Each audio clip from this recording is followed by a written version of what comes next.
This year's inductee into the Hall of Fame continues a tradition of distinguished individuals.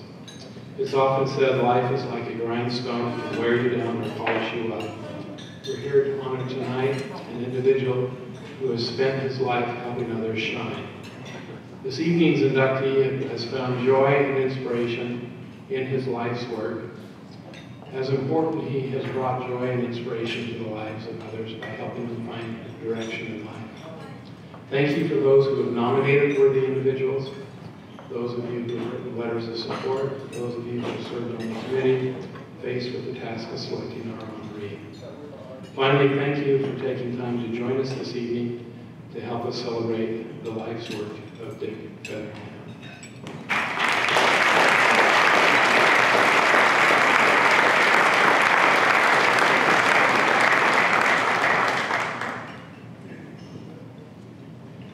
It is now my distinct pleasure to introduce Nancy Hicks. Nancy graduated in 1986.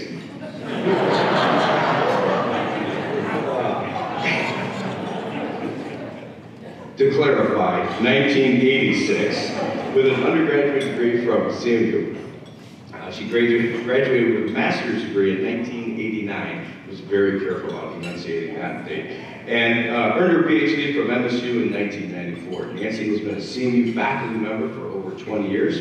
But here's what I know about Nancy. She is all in and 110% dedicated to making a difference in the lives of CMU students. It is my distinct pleasure to introduce and now welcome to the stage Nancy Hicks.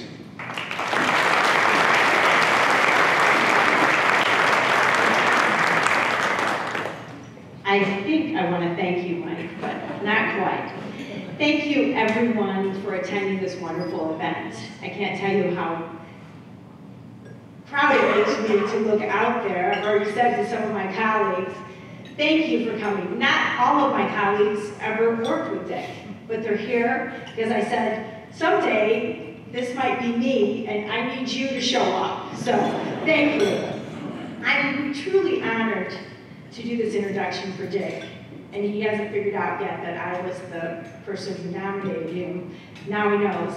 And to have this opportunity to recognize him for a few of the, I can't possibly include everything he's done, but I did a lot of research and I interviewed people and asked around to try to find out what I could that I didn't already know.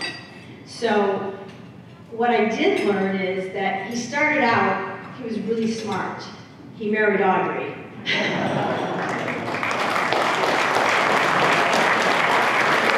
That was, well, as I told Audrey, you got married the year I was born, so almost 60 years ago, so that alone is very impressive. They have 4 wonderful children, Wendy, Rick, Amy, and Julie, correct? And 9 grandchildren. 10, okay, I didn't, Marcella, you were wrong. I also learned that he graduated from the University of North Dakota in 1965, and strangely enough, I ran across a citation for your dissertation in somebody else's article, so I have the name of it. The validity of personal use typewriting courses as determined by an analysis of the practical application of this subject over a 15-year period, 1950 to 64. Okay, that's memorable. He was, I called HR to get all the official dates as well. So he was hired at Central Michigan University August 15, 1971, and earned tenure, which this is questionable, August 16, 1973. Oh, he came in with tenure. Well, that's how they gave it to me. So, and he retired January 1st, 2007. Most of the people I talked to that were his colleagues at the time told me that he was instrumental in starting the court reporting major here. At that time, the department name was not BIS, it was BED. And that most of his colleagues mentioned that he was the idea guy, the innovator. So I can also tell you that some of Dick's more unique talents seem to all relate to his hands. So maybe a lot of you already know this, but some of you probably don't. He was like this world record typist and was a consultant for the Royal Typewriter Company. In fact, strangely enough, the wonderful guy who's remodeling my kitchen, when I mentioned to him that I was doing this, he said, "Oh, Dr. Featheringham." He came to my high school, Beale City High School, 1974, and typed 203 words per minute, and he remembered that, 203. Marcella told me that he could take dictation, writing on the chalkboard at over 200 words per minute, and she said to see it was just amazing. So, in addition, many of you may know he's an excellent musician. He plays the organ, again, a skill oriented to his hands. So he's very talented and very accomplished in a lot of different ways. Okay, I talked about that. Hold on, I gotta flip the page. So I nominated Dick for this award because he's inspired me as a teacher, as an author, and as a member of the university community. I went to school here, he was one of my professors, and strangely enough, a number of years later, I got hired, 1998, I got hired to teach in the same department. And so I was suddenly surrounded by colleagues who many were my old professors. And it took me a little bit of time to learn to call Dick something other than Dr. Featheringham. But it was apparent from the beginning that he was a standout in the department, and he always had the outstanding reputation for his excellence in the classroom. Something else I found that relates to that in my research is that Dick has won literally, I think, every teaching award we give here at the university, and many others from other institutions and organizations. So I also wanted to find out what students thought about Dick. So where else would I go? RateMyProfessors.com, right? You're still there, Dick. They must never get rid of that stuff.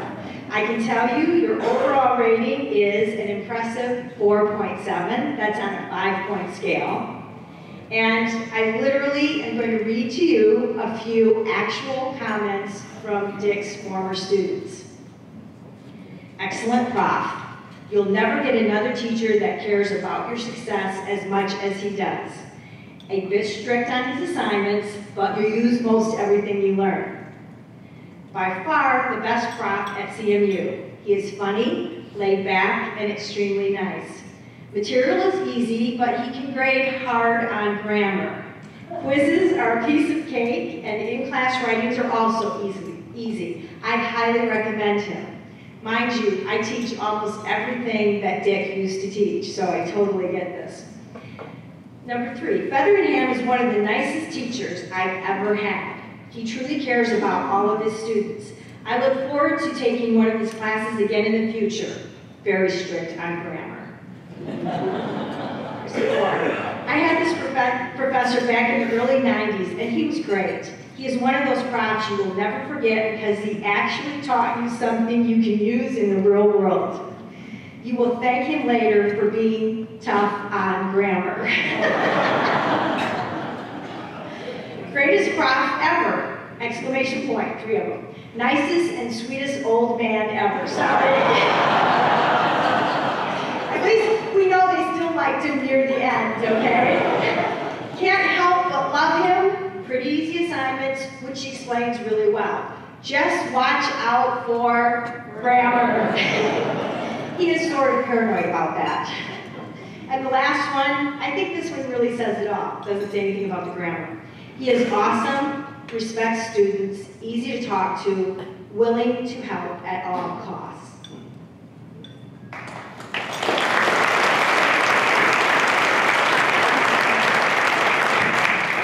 So just when I begin to think that this man is superhuman, I talked to Marcella, probably the woman who knows him as longer than anybody else in the room other than Audrey.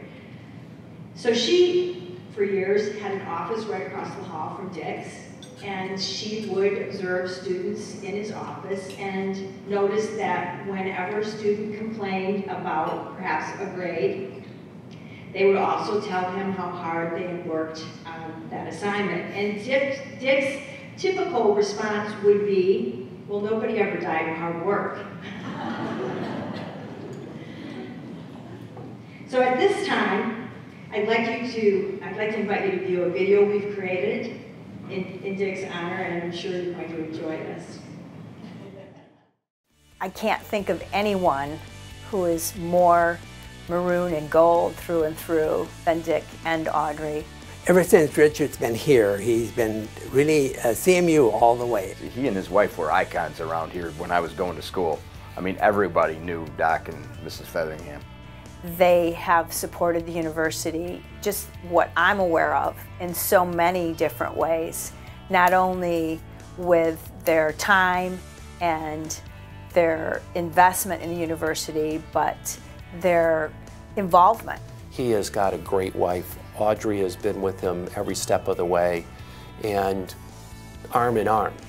Neither one is better than the other, neither one leads more than the other, at least most of the time, because he still is married. He and Audrey have a wonderful marriage. They support each other in everything. We always say that Audrey's a saint in putting up with some of the things that Dick does. He is such a great guy, and I guess the best tribute to him is to look at his children, because they've all turned out fabulous. When I first came here, I was a new faculty member. He had just retired, but he was still teaching a little bit at CMU, and Dick and Audrey invited my wife and me and my two sons over to their house for dinner. You know, they didn't need to do that, but that's what they wanted me to feel welcome as a new faculty member, because they were committed to CMU. Well, Dick is a very likable person. I don't know if I've met anyone here on campus that ever had a negative word about him. He was an outstanding teacher. He can motivate any student, I think. One of the things that impressed me as a student was his work ethic, and even though he was a tenured professor, very bright guy, he was always prepared for his classes. He never took them for granted.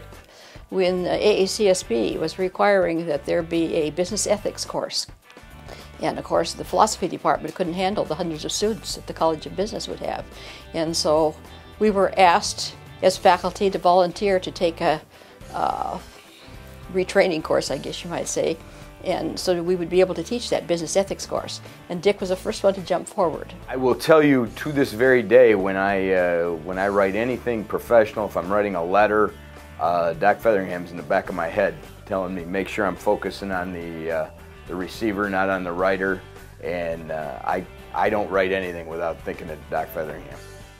When Dick first came here, he was traveling with one of the machine companies, the typewriting machine companies, because he was the fastest, known as the fastest typist in the world.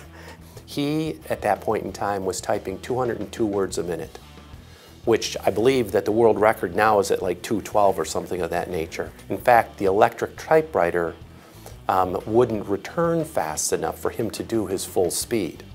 Yes, it was very disconcerting to be in an office next to him and hear him typing, because he'd be going much faster than I would ever think of doing.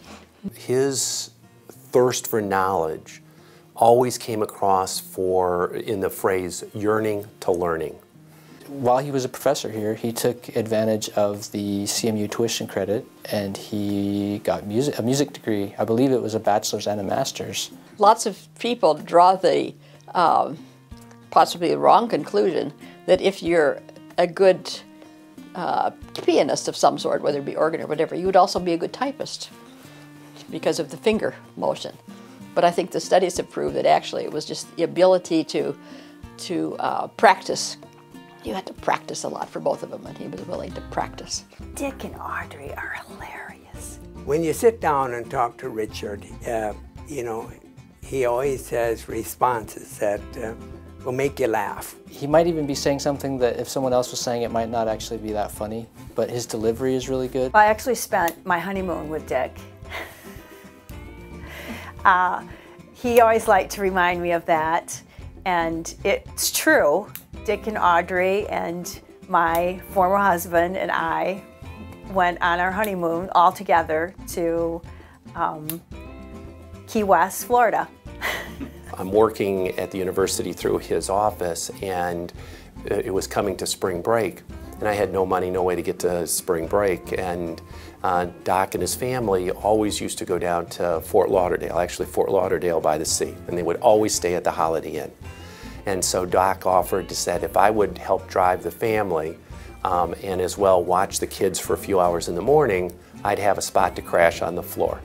So for 3 years, I was the driver and quasi-babysitter for the family, and obviously bonded very well, and we've been friends, colleagues, and clients for ever since I was 19. He was very good at looking into the future, always willing to change with the times. When shorthand went out, then he moved to other areas and did very well. I went into Doc's class and he was teaching us business communications, business writing. But the way he taught it to us was a little different. They'd taken the typewriters out of the room, and there were these keyboards with a box, and it had a glass on it. You could type the words and they'd come up on the glass. And then if you made a mistake, you didn't have to pull the paper out and throw it away. You could just use an arrow, back it up, and fix the word. This was unheard of. It was 1985. This was cool stuff. Dick is a great role model, not just professionally, but in how you want to age and how you want to progress through your life. The fact that I think of him 35 years later, whenever I do something, would tell you that he made an awful big impact on students. And I wasn't the greatest student when I was an undergrad, but there were certain people that made an impact on me, and Doc certainly did. We were really recruiting a family of faculty members. Everybody really loved each other. They loved working here, and that's the environment. So it was a group that loved coming to work each day. It was fun teaching. It was fun doing research. People usually showed up 5 days a week. And I will say, I think we were, if not the top, next to the top business education program in the United States.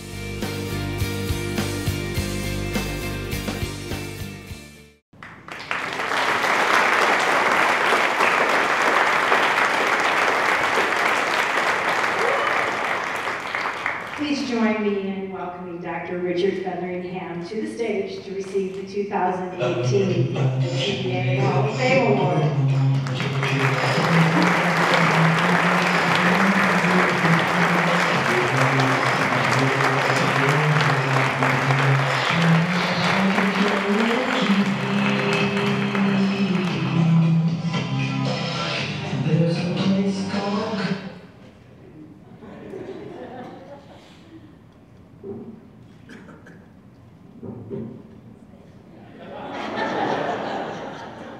Thank you, Nancy. That was such a great introduction, I can hardly wait to hear what I have to say. But anyhow, welcome everybody. I'm really amazed that they could say those things on the tape that Nancy did, but I really appreciate it. Thank you so much for this award, and to all the people who are responsible for it. I don't know who exactly that is. But CMU is a great place to be, as most of you know. I wouldn't want to be anyplace else. And I came here in 1971 after teaching at Kent State and going through the riots and the protests and the shootings. And I guess I was looking to get away. I did stay at Kent for another year, but it wasn't the same place that it had been, same school that it had been. Sorry. So I came up to speak here in '71 in winter with Bob Hanson, Dr. Bob Hanson, that many of you know, who eventually became Dean of the College of Business. And we had a talk after I had presented my speech. And I went back home and told my wife we're moving to Mount Pleasant, Michigan. And she, of course, said, where is that? Here we are. And we did move there, and I've never regretted it. I had 4 children at the time. I still have 4 children. And they were happy to move. It was nice. 2 little ones were 3 and 4, I think. But they could walk around, they could walk to school, the older ones, and it was really a treat. They were all very happy. I quickly realized that the department had a lot of good teachers and more to come in the next few years. It's a great place to be. Everybody was so dedicated to his or her field that it was nice to be around people who really liked to work, liked to come to school, and they did here. I really liked it. And I got to know lots of the students. I was also advisor of Alpha Kappa Psi here, the business fraternity, for 37 years. And I learned a lot. Boy, did I learn a lot. But that was a real highlight of my years here, is being with Alpha Kappa Psi. I also, when I came, worked with the Office of Off-Campus Students, Off-Campus Education, I don't know what it's called now. But anyhow, we were putting together a program for people to get degrees using the computer, sending in their stuff. And I was on a committee for determining how to give credit for life experiences, which was a big thing at that time. People who were out doing things could get college credit if they met the standards. And that was a real good thing to do, at least I thought it was. For 12 summers, at least 12 summers, I would pack up the kids in the station wagon and we would go to teach. I would teach at different universities in the summer. We taught at Swarways University of Alaska on the west and north through University of New Brunswick in Canada. And that was really an education. Meeting other people, learning things from them about teaching, and having some real experiences. Some of them I'll tell you about. We taught at the University of Montana one summer, which is a beautiful place, and we drove from Billings to Missoula, and it was very late at night. So we just went into the motel and went to bed. I was to teach the next morning at 8 o'clock. When I came out the next morning, the car top had been broken into, and everything was gone. Kids' clothes, my notes, my handouts, everything that, not even a pencil left. We did have some clothes inside the station wagon, so that was helpful.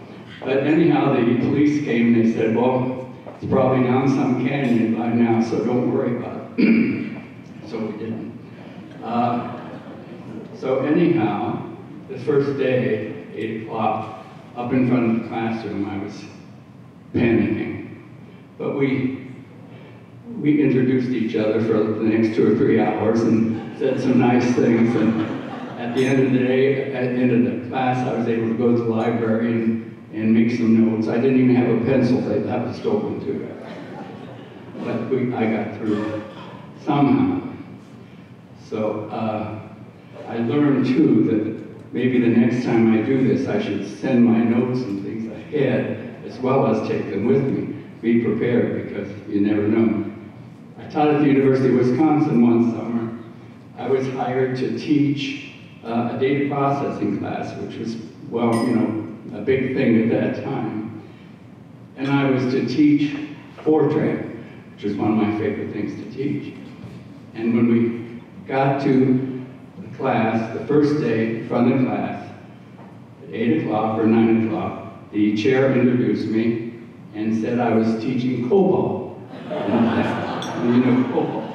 I'd had some COBOL, and they'd had some COBOL, but I was all prepared for Fortran.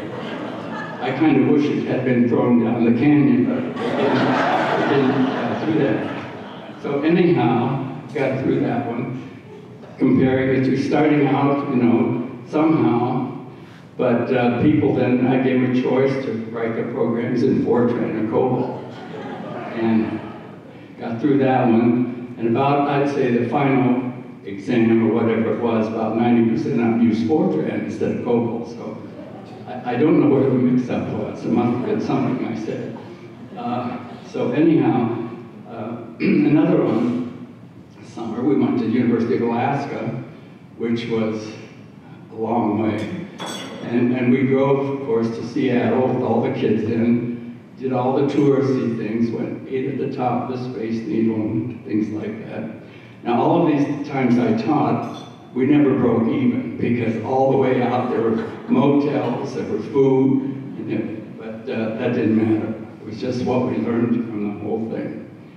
So we went to the University of Alaska, well, we went to Seattle, and we flew to Juneau, see the Mendenhall Glacier in the state capitol, and we flew to Anchorage, stayed there a few days, and then when we went to Fairbanks, which is where the university is, we took the train. It's like an 8-hour train ride, or maybe 10 hours, but we were in the back car, the last car, and I swear that we stood outside most of the time just looking at the scenery going by and the animals going by.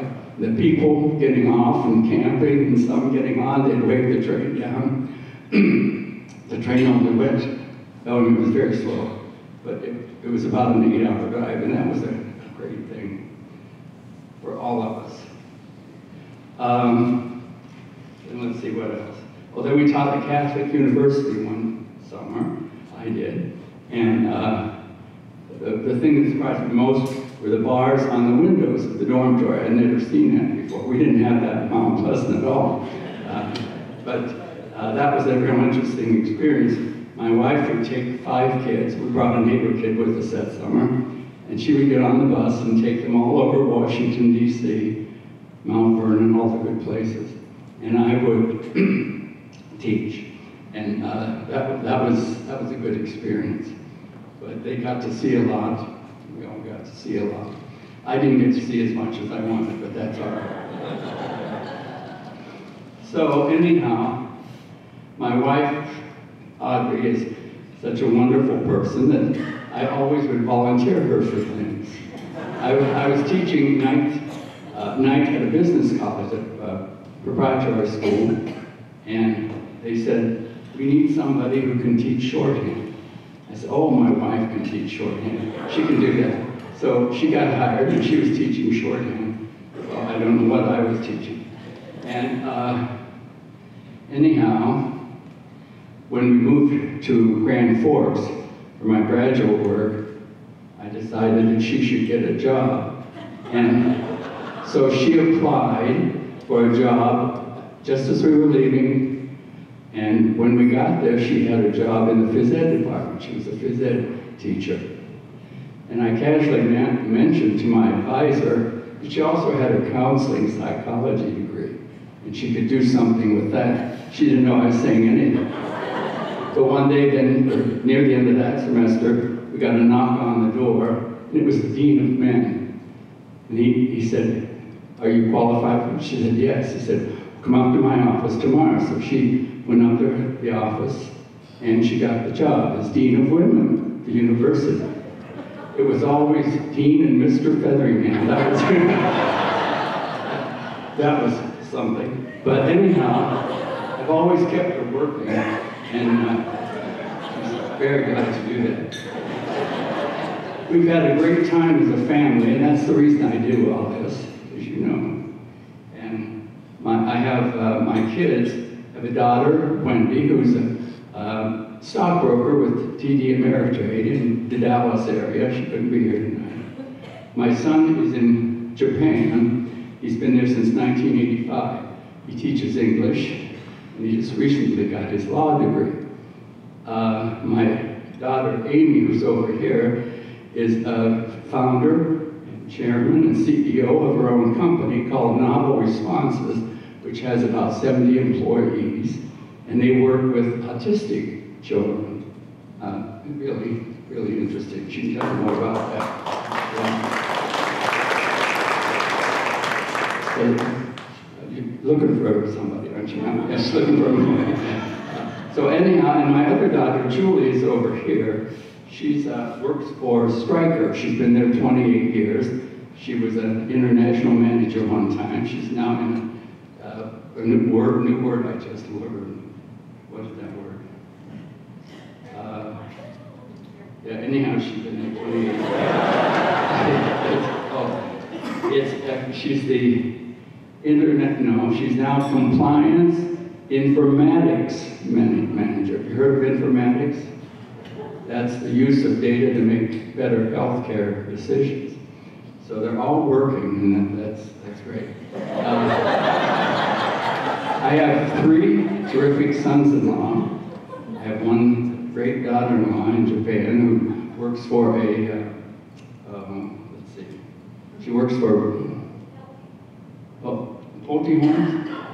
Hilti, one of those two. Yes, and she has a good position. We did have one rule, and most of the time we went to all the Central games, home and away. And the one rule we had was that not one of you is to get married on a Central Michigan home or game, not just home game, but home or away game. And that we stuck to that. Except Amy got married in October, but fortunately Central had a bye that weekend, and we got it. So anyhow, in '75, somebody mentioned, I decided I wanted to be an alumnus of this place because I liked it so much. So I started as a music major. They would only accept 24 hours of my other degrees because of English and things like that. So I would take once a week, one night a week, or one day a week courses, and took me a long time to get the bachelor's. The master's was a little shorter. But anyhow, I learned a lot from Dr. Egler, who's my advisor over there, my organ and harpsichord teacher. He had the patience of Job. I mean, he had to, because if you've ever played the organ and you make a mistake, it goes all over the world. But I learned patience from him. That, you know, you just can't rush it. You have to. Well, anyhow, thank you for that, Steve. That was great. So anyhow, that helped. All these things have helped my teaching tremendously. Watching other people teach, listening to other people, watching what they do, and so on. And I learned a lot from the people in my department. Excellent teachers. And I don't want to single out any of them because I'll forget one, but they were all just dynamic people. And well, I'll single out Frank Andrew, who did the, what was the name of the program? Oh, SAP program. Brought that to national prominence, and that was something. And Dr. Gust, who taught we had a 24-hour data processing program at one time, in which I enrolled my wife, so she went through that and did pretty well. Anything I can do to get money. And all of Marcella, Sue, Nancy, and the rest of you, tremendous teachers, all of you. And they all these teachers had such a passion for teaching. And that was great. Let's see, who else did I mention? Anyhow, when I was taking music classes, I would have a class in the music building, and then I would walk with one of my students over to Grand Hall, who would be in my class. And that happened 3 or 4 times. So I got to know those people as students and as kind of colleagues in the music department. So anyhow, my family is the reason for me to be happy. And help me keep my sanity, my perspective, and my 2 grandchildren. I have 2 grandchildren here who are Central students right here, Holly and Lauren, I knew it, who I hope love Central as much as most of us in here do. Thank you very much.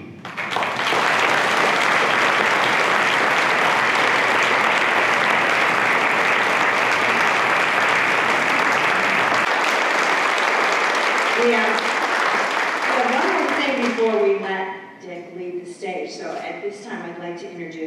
welcome Elizabeth Coolidge to the stage. Elizabeth is a logistics management and marketing double major, and she's here representing Alpha Kappa Psi.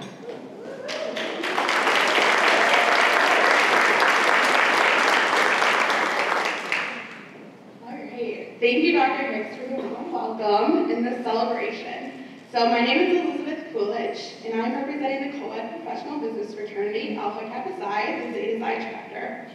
I've held various committee positions and e-board positions every semester since I pledged in spring 2016, but currently I'm the treasurer of payables. So as I'm in my last year at Central Michigan University, and as a student member and brother of Alpha Kappa Psi, I truly have built my professional network. As some might say, a note ran across my desk, but as I would say, a notification popped up on my phone. Alpha Kappa Psi alumni brother Brian McConsney, a familiar name to some and a good friend of mine, sent me an email about Dr. Featheringham. The email read something to the effect of, I saw a post on the CMU website about Dr. Featheringham and remember sitting down with the gentleman at homecoming a few years back. It turns out this was Dr. Featheringham. He was a longtime chapter advisor and shared some good stories about CMU. This email would lead to a fun month of me playing historian and spreading the word to our current brothers. The most interesting thing that I learned was that the previous chapter house at 1028 South Main was named after Dr. Featheringham, the Featheringham House. This house made an important connection for me. I think of the houses of Ernest Hemingway and the Ernest Hemingway House in Key West, the Frank Lloyd Wright House in Oak Park, Illinois, the Amelia Earhart House in Kansas, the Harry S. Truman House in Kansas City, and the list could go on and on. These houses have all been places where these amazing figures in history have been able to learn, try things, and more importantly, develop into the people that history remembers them as. I think of Dr. Featheringham facilitating this with our own CMU students and the Zeta Psi chapter of Alpha Kappa Psi. His presence and support led to a housing corporation and eventually a house named after him. More importantly, his presence and support helped our brotherhood flourish into the 64-member chapter we are today, with 29 committees, executing the largest career fair on campus each semester, and much more. We have been able to learn, try things, and most importantly, develop into the next generation's principled business leaders. At this time, could I please have all Alpha Kappa Psi members, past and present, stand to be recognized.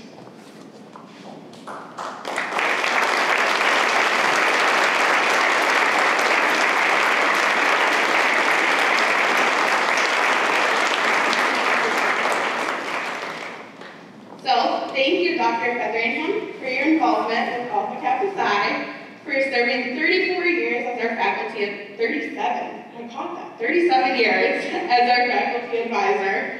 We have a gift for you on behalf of the chapter. So please join me in congratulating